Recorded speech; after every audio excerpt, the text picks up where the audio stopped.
every year I think, okay, this is going to be the year that every kid is back out on a bicycle. Well, I think you said that, where mountain biking is like you're putting together a puzzle on your bicycle. Yes. There's a game going on in your brain every time you're looking ahead and you're saying, okay, how am I going to turn? How am I going to take that descent and then still be able to get up on the other side? Mm-hmm. It's just so much more fun to stop a bike with a disc brake. Right, well, that's the other side of it, too. Yeah. Hey, y'all. My name is Wesley, and welcome back to my podcast, Tell Me About Your Bike. This is the third and final part of my conversation with one of the most tenacious mountain bikers I know, Liz Schleeper. Liz and I talk about the joys of riding at night, how riding with lights hones your bike skills, and how Stranger Things presents a halcyon biking paradise. So join me for episode 5 of Tell Me About Your Bike.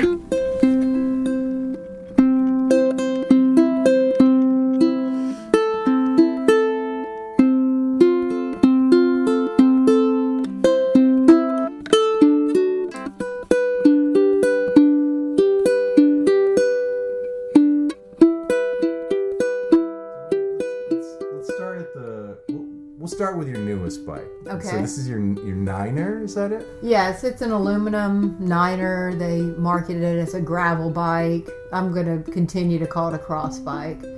And I understand why it's not a cross bike, because the bottom bracket does sit a little bit lower than a cross bike. So when I'm in single track on this Niner, it does hit. You know, I've hit the cranks on roots. Yeah. Because I'm used to riding on a cross bike where it sits up a little bit higher and it's more aggressive for that type of environment. But this bike is made for, you know, gnarly roads, like country roads, dirt roads, gravel roads, and just adventure riding. And is this the bike you think you'd take on the Alpine Gran Fondo in September?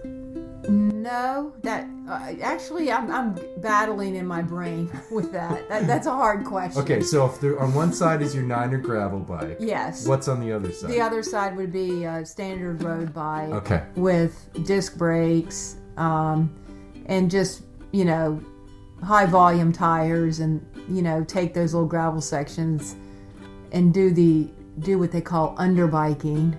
You know, for the gravel sections, I would not have the gravel bike, but I can handle it on the road bike. And it would be worth the payoff because I would have the road bike on all the road sections. Right.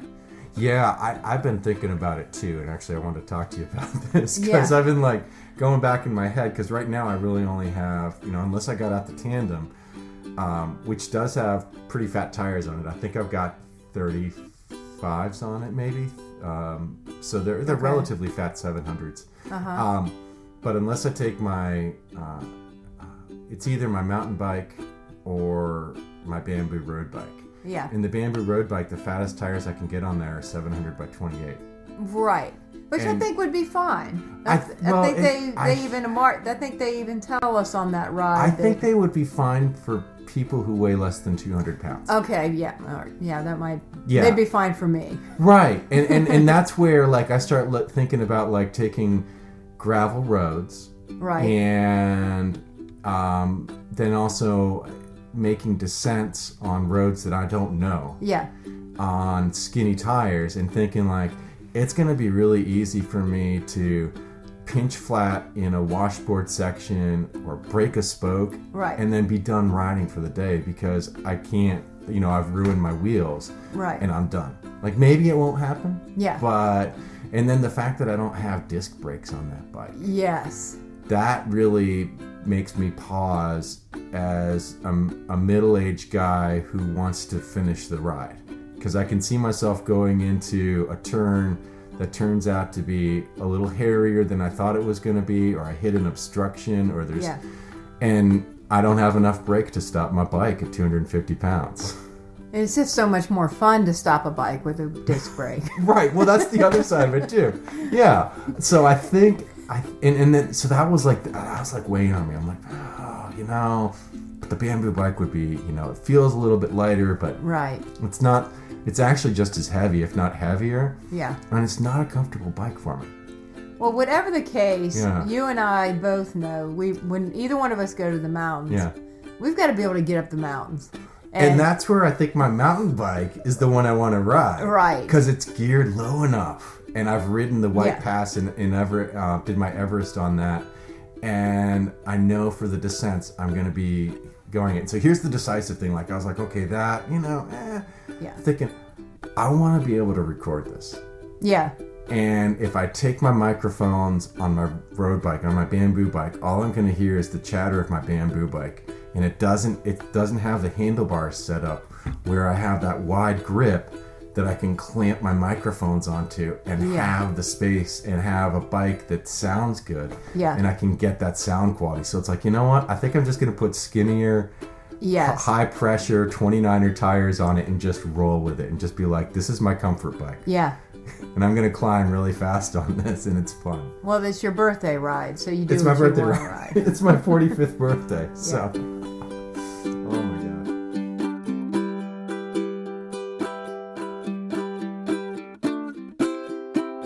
How long did it take you riding trails to gain that comfort level on your bike, where you were able to look at it as a puzzle?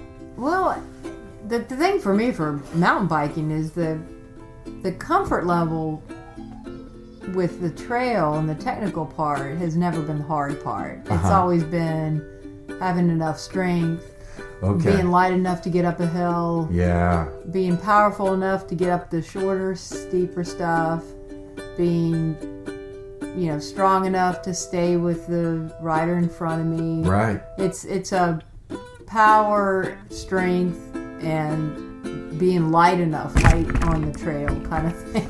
Worries. The technical part has always come easily to me. And that's the fun aspect of mountain biking to me. Well, now, I can't even say, I'm still pretty average because we live in an area that I just can't get on trails that much. Yeah, it's you got to drive quite a distance to get to anything. Yeah, substantial, and so... But yeah, the whole puzzle thing is there's a game going on in your brain every time you're looking ahead and you're saying, okay, how am I going to turn? How am I going to take that descent? How am I going to take that descent and then still be able to get up on the other side? And I do feel like it's a puzzle and it's a brain game, and it's not just riding a bicycle. No, it's not. I mean, you're not just spinning. There'll be times when you're out riding.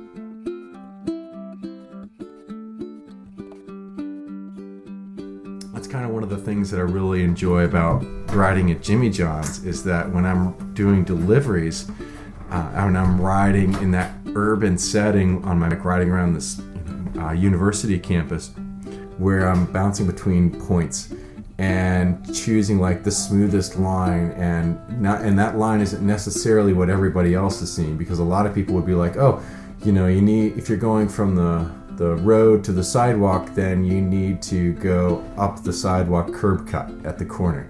And I'll be like, no, I'm gonna bunny hop my bike over the curb, right? And then I'll bunny hop over the next thing, and then choose this angle that goes around the building like this, and it becomes a game on my bike, and it's like I'm playing, and it's it's like a little. I think you said that, where mountain biking is like you're putting together a puzzle on your bicycle. Yes. There'll be times when you're out riding down Laskin Road or Shore Drive, and you're just like, I'm going to be doing the same thing for the next 5 miles. Like, nothing is going to change. Right. Just riding in a straight, flat line into a headwind.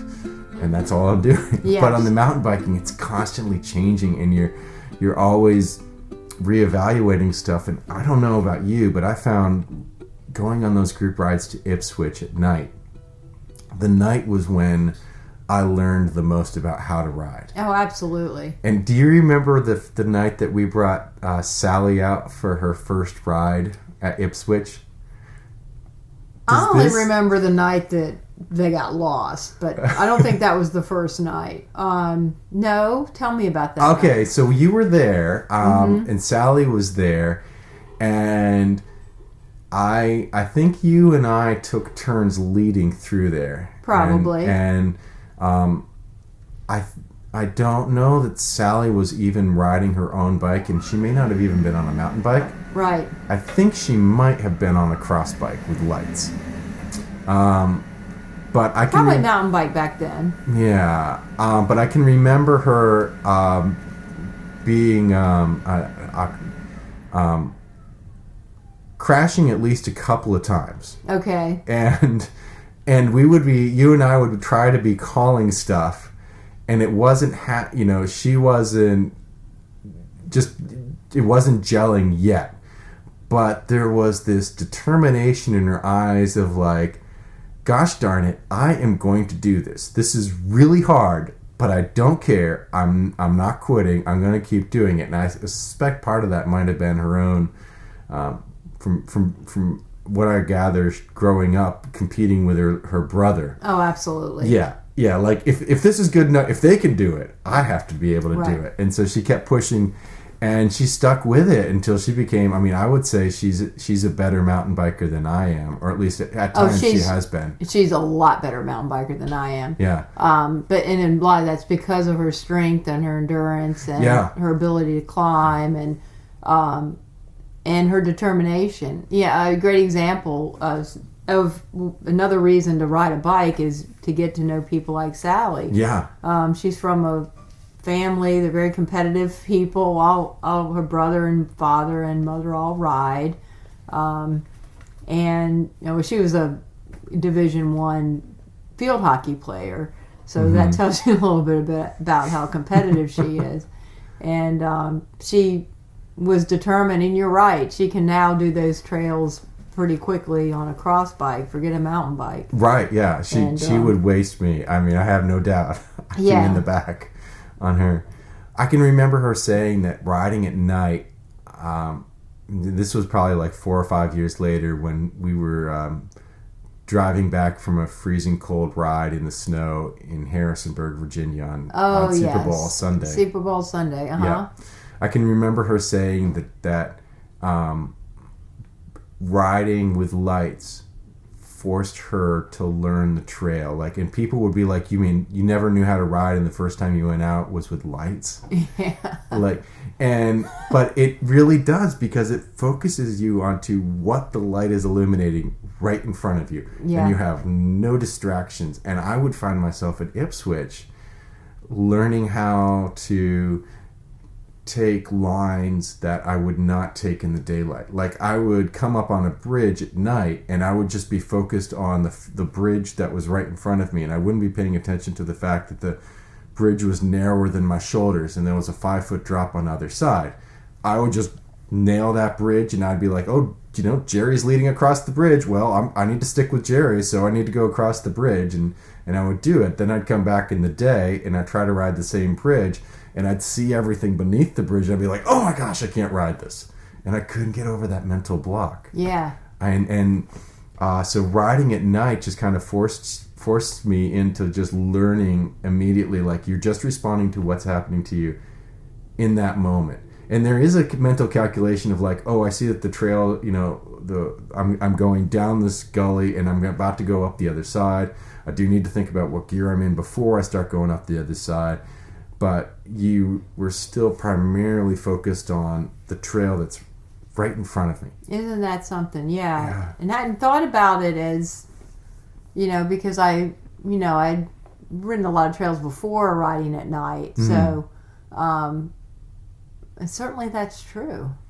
Yeah, you're just in the moment there, and it makes you. It's almost like when you're riding a single speed or a fixed gear bike, and all you can do is spin. Yeah. And so you just end up focusing on spin all the time.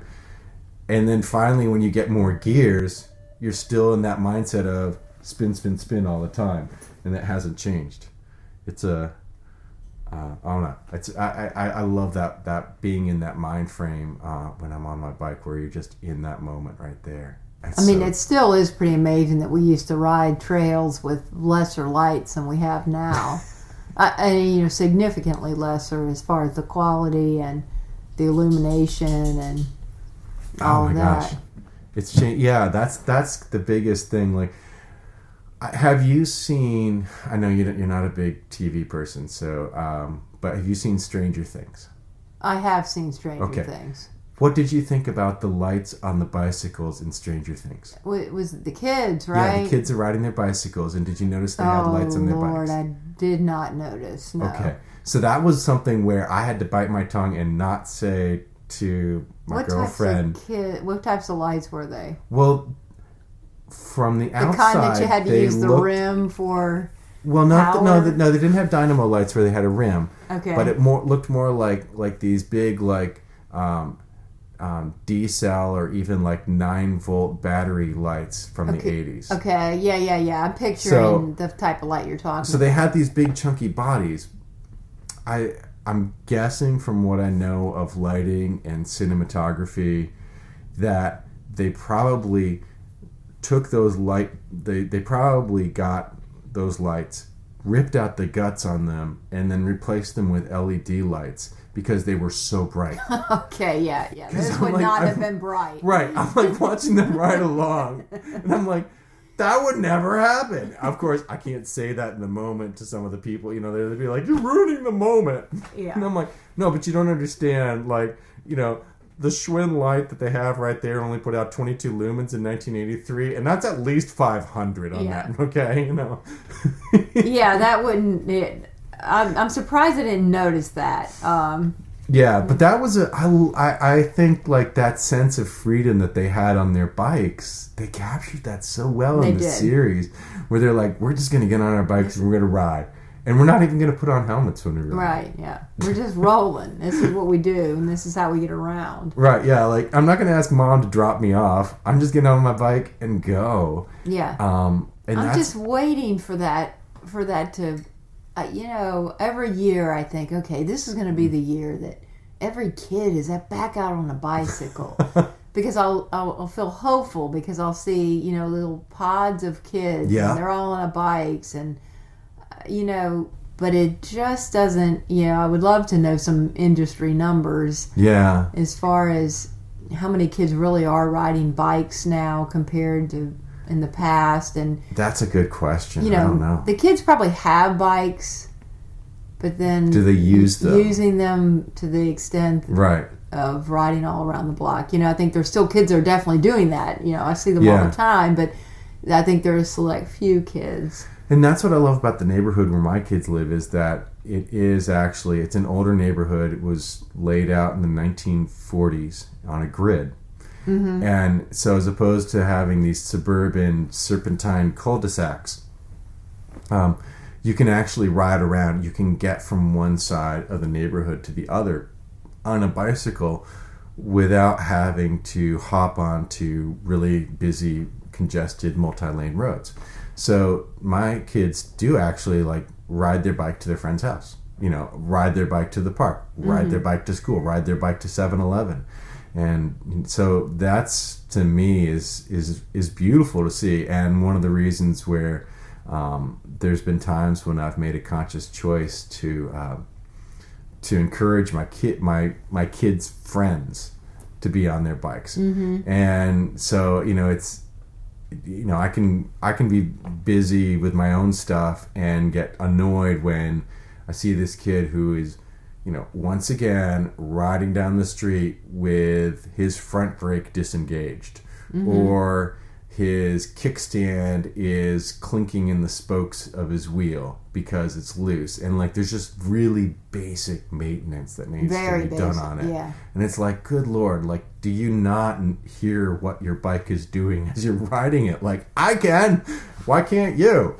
And, I've kind of made that choice. I'm well, if I want Kelvin and Abby to have friends to ride bikes with, I need to make that investment in maintaining those bikes around the neighborhood, showing the kids, here's what we can do, and, explaining things to them in ways that they can see the benefit.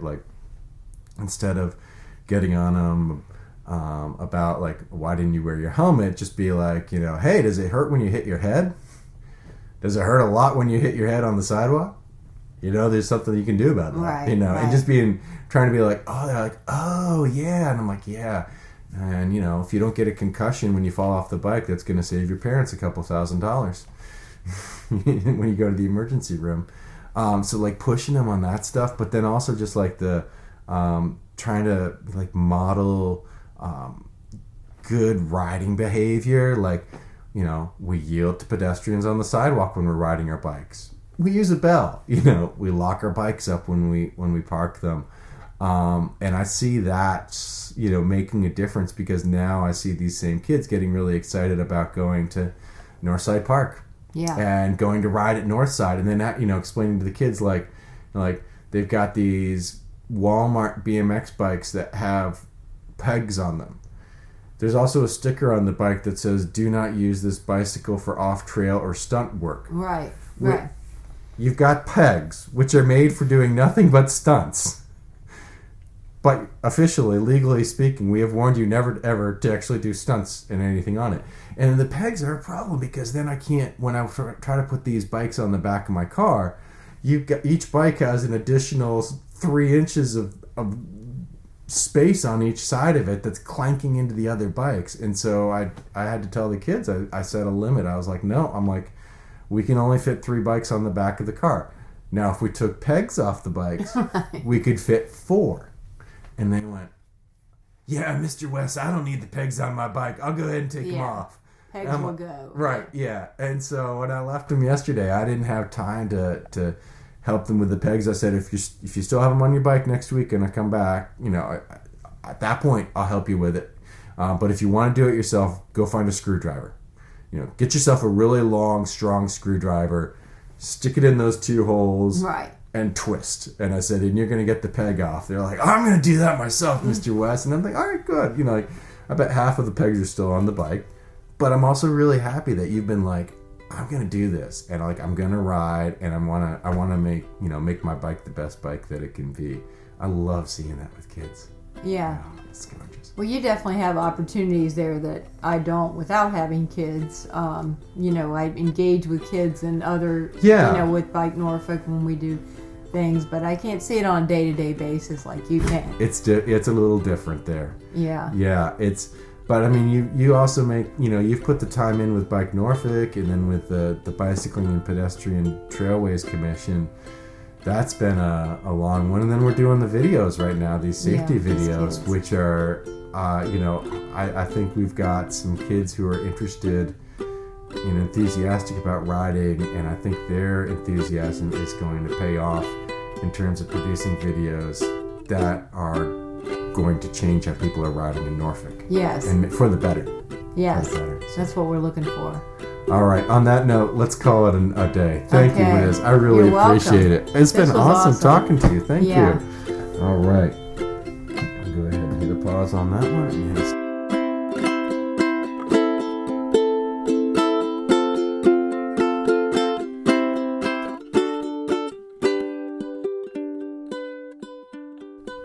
Machine by Paul Furnell. During every one of my childhood vacations, I was lucky enough to have a bike in my room and be able to look at it. I wish it were still there. You buy a bike because it looks good. You choose it carefully and then you sit on it and you don't see it anymore. I get more out of looking at my friends' bikes than at my own. One of the things I enjoy is knowing that my friend Remy rides a bike I used to own. So when I ride with him, I see my old bike, and I find it pretty. I'd like my bike to be in my room, but like a sculpture, like a potentially mobile caldera. Not really hanging there, but leaning against a white wall in the sunlight from the window. It's red, it's fine, it shines. I've just changed the bar tape and it looks new. I polished the cranks this morning and put a drop of paint on the little scratch a bit of gravel cut into the frame enamel. The scratch is almost completely gone. The great Brambilla was a courageous racer who didn't pamper himself. When he felt that he hadn't been up to the job, he put his bike in his bed and slept on the floor. That probably didn't do much for his conditioning, but his outlook benefited greatly. In those days, racers kept their bikes in their rooms mainly so they wouldn't be stolen. Riding the Tour de France is hard enough, but following the peloton on foot is even harder. I've had 4 bikes stolen. 4 city bikes in Paris taken from me over a span of 2 years. After that, Dutch-style bikes went out of fashion and only mountain bikes were stolen, and I was saved. I went to the flea market to try to find them, but there were so many, and so many that looked alike, that I found it somewhat revolting. It's not the same with racing bikes. Starting from a finite number of combinable elements, every rider creates his own machine, which he can recognize at a glance. With my eyes closed, I could immediately tell which of my bikes I was on. I could describe it part by part. I know exactly how each differs from the one before it. I've been told that pro racers don't have pretty bikes, and that they don't give a hoot.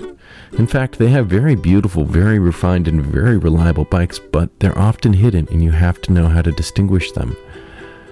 For reasons that are easily understood, racers cruise on handmade bikes that have the paint jobs of the mass market products.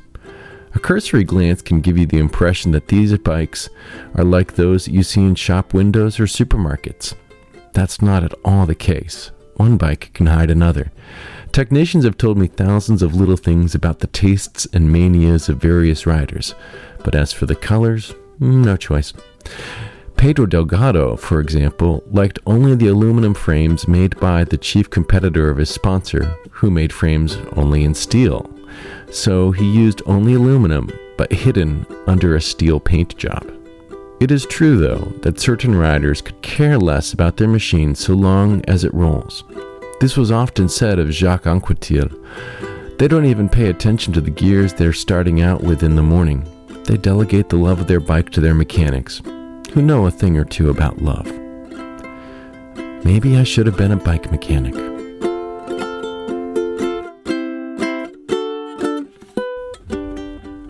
In each episode of Tell Me About Your Bike, I like to tell you about a podcast that I listen to on my bike.